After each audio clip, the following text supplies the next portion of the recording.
Buenas tardes. Este video es para los alumnos de quinto año de Ciencias Políticas. Alumnos de quinto año de Ciencias Políticas, de Política Internacional. El tema número 3 va a versar sobre la Corte Penal Internacional. Vimos el problema número 1, los conceptos, las características, el 2, el monismo y el dualismo, la solución constitucional al problema del monismo y el dualismo, y el tema número 3 va a ser sobre la Corte Penal Internacional. Para este tema, la bibliografía fundamental es el Estatuto de Roma que creó la Corte Penal Internacional. Ahí está todo lo que yo le voy a decir, la configuración, la estructura, los tribunales, los acuerdos, las reglas. Todo esto está allí en el Estatuto de Roma que creó la Corte Penal Internacional. Bájenlo por internet y entonces es un complemento para la materia. ¿Qué es la Corte Penal Internacional? La Corte Penal Internacional es el máximo tribunal penal internacional que existe en el globo terráqueo. Ese tribunal penal internacional va a juzgar a los individuos, a la persona, por delitos contra los derechos humanos, por delitos de genocidio, de lesa humanidad, de crímenes de guerra, crímenes de agresión, que están contemplados en los artículos 6, 7, 8 y 9 del Estatuto de Roma que creó la Corte Penal Internacional. Léanse esos artículos y léanse esos delitos que están contemplados allí para que ustedes empiecen a diferenciar los delitos de lesa humanidad con los delitos de genocidio. Y es la Corte Penal Internacional la que va a sancionar al individuo, porque la Corte Internacional de Justicia, la CIJ, va a conocer asuntos de Estado. Esta va a conocer, va a juzgar, va a sancionar, va a castigar a aquellas personas sin distingo de raza, credo, de cargos, de posición económica, jurídica o política, los delitos que se cometan contra los derechos humanos establecidos o tipificados en el mismo estatuto que creó la Corte Penal Internacional, es decir, el Estatuto de Roma. Por eso es fundamental que ustedes lo conozcan, que ustedes lo vayan analizando ya, porque lo que yo les voy diciendo aquí, todo está plasmado en el Estatuto de Roma. ¿Por qué se creó la Corte Penal Internacional? Si hacemos una retrospección y lo vamos a 1945, terminada la Segunda Guerra Mundial, el desastre que hubo en la Segunda Guerra Mundial, las muertes que hubo en la Segunda Guerra Mundial, los desórdenes que hubo, las violaciones de los derechos humanos, la forma como se castigaban a los prisioneros de guerra, los delitos contra la paz, los delitos de guerra, qué atrocidades no se cometieron en la Primera y en la Segunda Guerra Mundial sobre todo. No había tribunales permanentes, la Corte Penal Internacional es un tribunal permanente. Fueron creados para entonces, posteriormente a la Segunda Guerra Mundial, dos tribunales fundamentales, el Tribunal de Tokio y el Tribunal de Nuremberg, para juzgar a los criminales de guerra nazis y los japoneses, y todas aquellas personas que habían cometido delitos violando las leyes de la guerra y violando los derechos humanos, como fueron, y está fundamentado en revistas, en foros, en folletos, en libros, en declaraciones, todas las violaciones a los derechos humanos que se hicieron entre 1938 hasta 1945 en la Segunda Guerra Mundial. Pues bien, esos dos tribunales eran ad hoc. ¿Qué significa ad hoc? Para un caso temporal, para un caso transitorio, para un caso específico. Vale decir, se crea el tribunal ad hoc para juzgar a Rubén Contreras Aguado como genocida. Se juzga y se sanciona y ya el tribunal desaparece. Y luego se crea otro tribunal ad hoc para juzgar a tal persona y el tribunal desaparece. Eso fue en principio. Entonces, además de esas masacres que hubo, y era necesario, la comunidad internacional se dio cuenta que era necesario crear un tribunal permanente, con estructura, no con esos tribunales ad hoc que no tenían fuerza o soporte para sustentarse jurídica y política y administrativamente. Entonces se creó la Corte Penal Internacional. Y lo que llevó a la cúspide de esto fue las masacres que se hicieron en África, las masacres que se hicieron en África, las masacres que se hicieron en Ruanda, que se hicieron en Kosovo, en Europa, en Asia y en África, llevaron entonces a la comunidad internacional a ir creando una estructura jurídica, sociológica, filosófica, política e internacional con carácter permanente, funcional, para castigar, sancionar y juzgar y condenar a aquellas personas que cometan delitos de genocidio, de lesa humanidad, de agresión o crímenes contra la paz y contra la paz y la guerra en un momento determinado. Fue creado entonces, a través del Estatuto de Roma, la Corte Penal Internacional. Todos estos prolegómenos, esos primeros pasos llevaron a la creación. Por eso era necesario que se le diera un parado a esas masacres. Había que crear una Corte Penal. El derecho internacional estaba atrás, muy atrasado.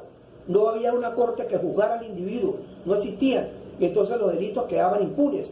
Y entonces le era muy fácil a las personas violar los derechos humanos, torturar, perseguir, sancionar, exterminar poblaciones, destruirlas.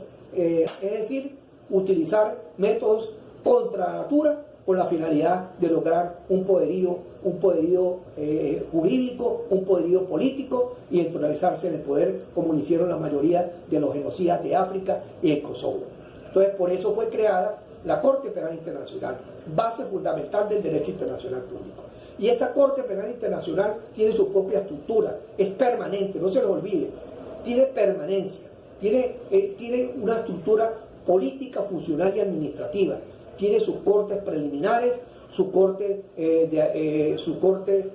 la primera corte, la corte de apelaciones, es decir, que tiene una estructura en donde la persona que va a ser juzgada, preliminarmente se le hace el análisis, el estudio de su caso, por eso se llama sala de asuntos preliminares, van analizando las pruebas, contrapruebas, los informes, todo lo que le envía a la comunidad internacional y dónde ha violado la persona o las personas esos derechos humanos, para ir acumulando en un expediente y ver si hay los méritos suficientes, los indicios suficientes, el acervo probatorio para ir a la segunda fase, a la fase de juicio, y esa persona en juicio pueda defenderse de las aseveraciones que se le hacen o de toda la instrumentación fundamentada en el proceso indiciario que se le está acumulando con fase de un expediente.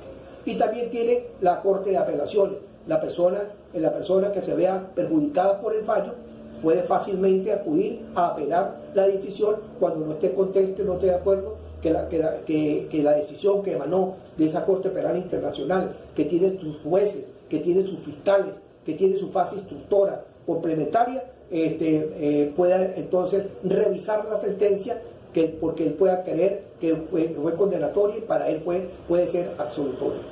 Como ustedes ven, tiene una estructura, tiene su cuerpo jurídico, tiene sus jueces, tiene su magistrado, su secretaría, su secretaria general, su fiscal general, que a través de ellos y a través del esfuerzo de un Estado que pida la averiguación, o a través del mismo fiscal, que él mismo, por motu propio, por noticia crímenes, o porque un Estado lo pida, se puede iniciar una averiguación ante la Corte Penal Internacional. No se va a averiguar por averiguar. Puede ser por iniciativa de un Estado que se violen los derechos humanos, que alguien lo pida, puede ser que la misma Secretaría, el Consejo de Seguridad de las Naciones Unidas intervenga para que se inicie una averiguación, o puede ser porque de motu propio el fiscal ve que hay tantas violaciones de los derechos humanos en un Estado que observa necesariamente, fundamentalmente, que hay que aperturar una averiguación para ver qué pasa en un determinado país y ver si se sanciona o se juzga a una persona por delitos contra los derechos humanos. En tercer lugar, esta Corte Penal Internacional tiene unos principios fundamentales que son extractados del derecho penal común, y los adhiere y los toma y los plasma, y están plasmados ahí en el Estatuto de Roma. Por ejemplo, el principio de presunción de inocencia. Toda persona se presume inocente hasta que no se demuestre su culpabilidad. El hecho que diga la gente, Pedro es un genocida, Pedro es un exterminador, es un violador, violó las leyes de la guerra, pero si no se puede ir directamente a decirle allá, yo soy culpable, ¿no? Se presume que es inocente, se demostrará en el juicio, en la fase preliminar y en el juicio, si es culpable o inocente. Principio de presunción de inocencia. Es un principio universal. Segundo lugar, o sea, se parte de que es inocente. Hay que demostrar todo lo contrario. En segundo lugar, otro principio fundamental es el derecho a la defensa. La persona que va a ser juzgada, que la persona que conozca la Corte Penal Internacional sobre un asunto propio de un determinado individuo por violaciones de los derechos humanos, tiene derecho a la defensa. Puede buscar un grupo de abogados, un cuerpo de abogados que lo defiendan.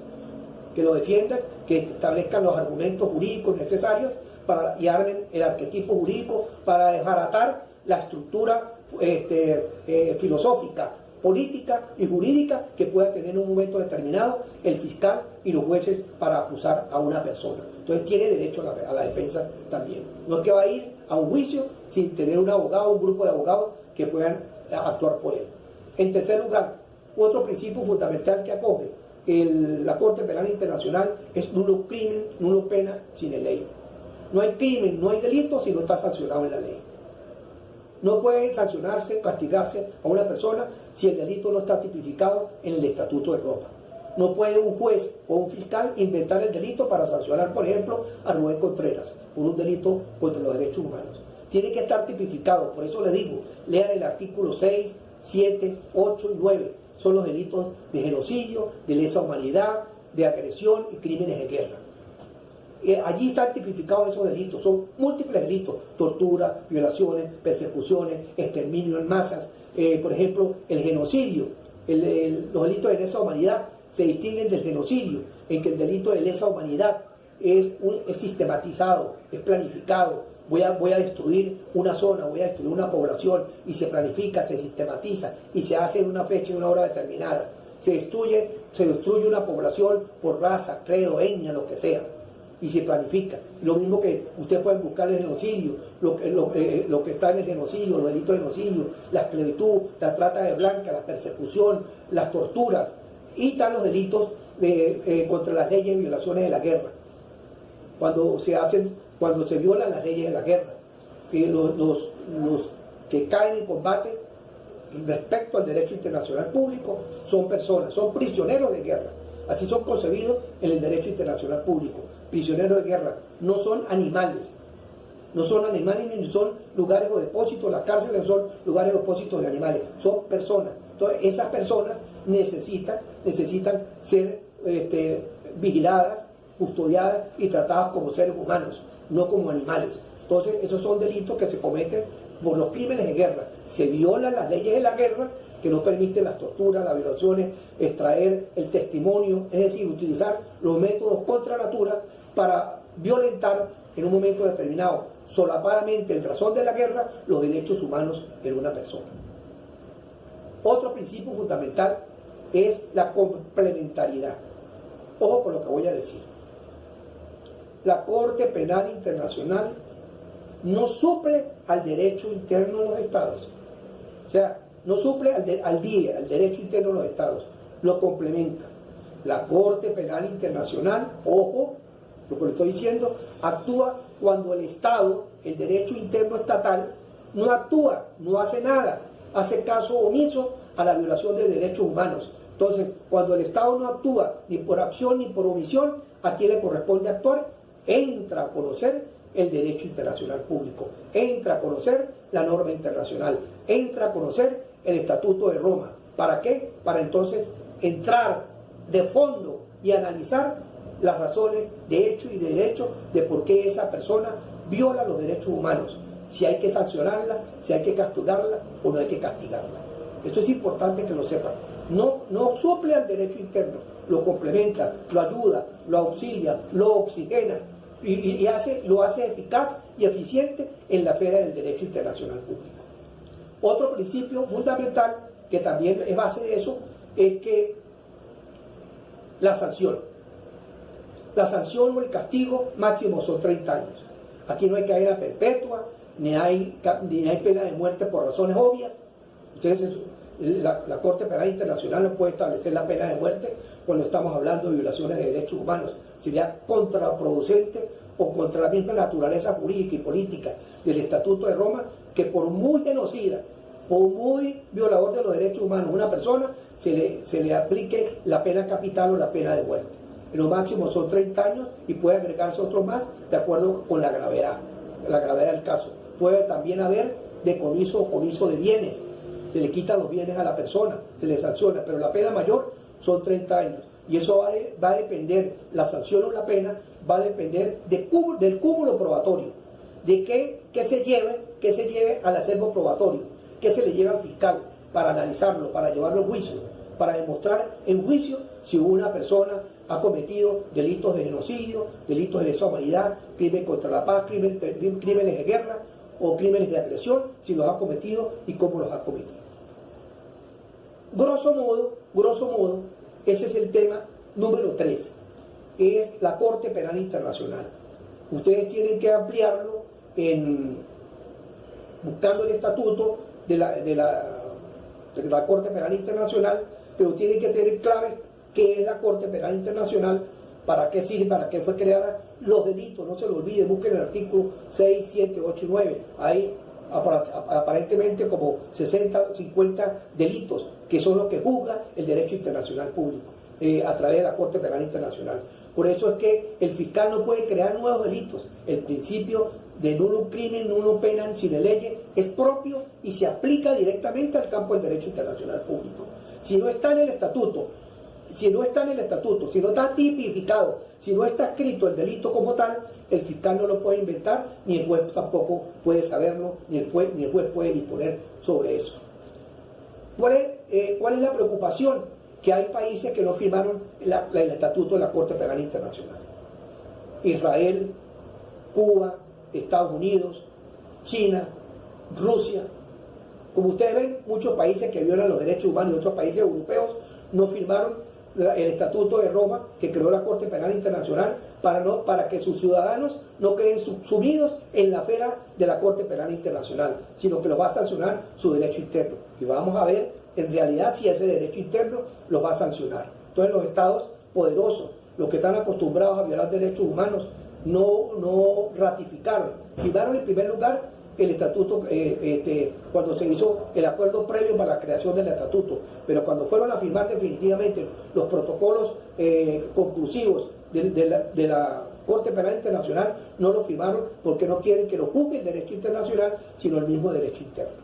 Esa es una de las críticas que se le hace a los países poderosos, y ustedes saben muy bien que esos países poderosos en el Consejo de las Naciones Unidas, en el Consejo de Seguridad de las Naciones Unidas, tienen esos 5 países, Francia, Inglaterra, China, Estados Unidos, tienen, por ejemplo, Gran Bretaña tiene el derecho al veto, y ahí se agarran muchos de esos países para que aplicarlo en un momento determinado y no ponerle atención o no estar de acuerdo con lo que la norma internacional dice, sino ellos presuponen que ellos tienen un arquetipo jurídico muy sustanciado para sancionar a alguna persona en un momento determinado cuando violen los derechos humanos.